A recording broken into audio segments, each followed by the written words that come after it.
Buenas tardes. Dedicarse a la educación ambiental significa estar al día de los avances científicos, conocer cómo van evolucionando las problemáticas ambientales y también que cada vez que digas tu profesión, alguien te pregunte ¿y eso qué es?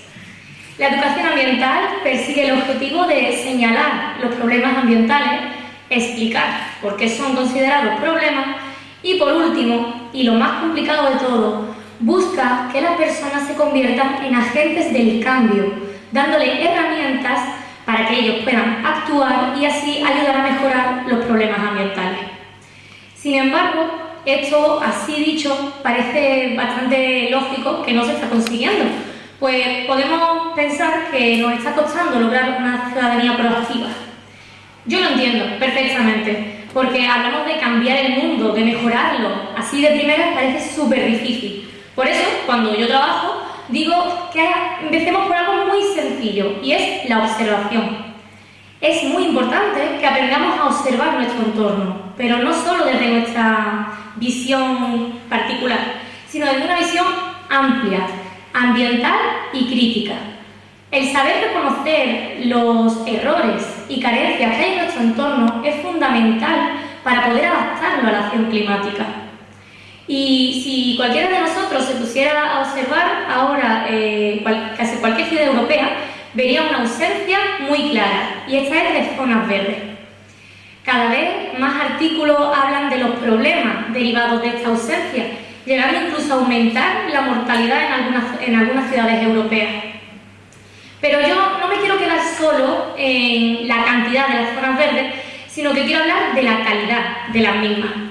Os voy a traer un ejemplo. Entre dos de los distritos, entre dos de los distritos con mayor densidad poblacional de Málaga, Carretera de Cádiz y Cruz de Humilladero, se encuentra una extensión de 177.000 metros cuadrados que actualmente están en desuso. Pues la ciudadanía, los vecinos y las vecinas de la zona han reclamado ese terreno para que en este terreno tenga lugar una gran zona verde. Pero ellos no quieren un parque, que los parques están considerados zonas verdes, pero todos nos podemos imaginar como un parque, ¿no? Con sus columpios, su suelo asfaltado y la vegetación y el césped en parcelas. No, como digo, ellos quieren una zona verde de calidad. Más concretamente, lo que esta ciudadanía está reclamando es un bosque urbano. Quizás algunas de las personas que estáis aquí ahora mismo os estaréis preguntando, bueno, ¿y un bosque urbano no es un parque muy grande dentro de una ciudad? Pues si fuéramos a la Wikipedia a buscarlo, veríamos que este término no está recogido. Wikipedia nos responde con ejemplos de algunos bosques urbanos en el mundo, pero no nos dice concretamente lo que es. Esto es porque es algo muy novedoso. Siempre las personas hemos estado en desarrollo y ligadas a la naturaleza. Sin embargo, con la expansión de las ciudades cada vez estamos más aislados de ellas y en nuestras urbes, solos, que ha quedado muy claro esto durante la crisis sanitaria del coronavirus. Lo que sí os puedo decir son características de los bosques urbanos. Por ejemplo, son grandes extensiones arbóreas dentro de un núcleo urbano. También son islas de biodiversidad urbana, filtros de calidad del aire y, por supuesto, gracias a su extensión, nos van a ayudar a mitigar algunos de los efectos del cambio climático, como pueden ser las olas de calor y las lluvias torrenciales. Es por eso que, bueno, en resumen, podemos decir que los bosques urbanos son una herramienta basada en la naturaleza, como ya hemos visto, que nos ayudan a mitigar algunos de los efectos del cambio climático y además nos traen beneficios directos tanto para la biodiversidad como para la ciudadanía.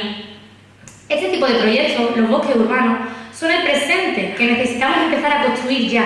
Si queremos seguir viviendo en las ciudades con una calidad adecuada y adaptadas al cambio climático, necesitamos tomar partido. Y, bueno, los bosques urbanos pueden ser una gran herramienta.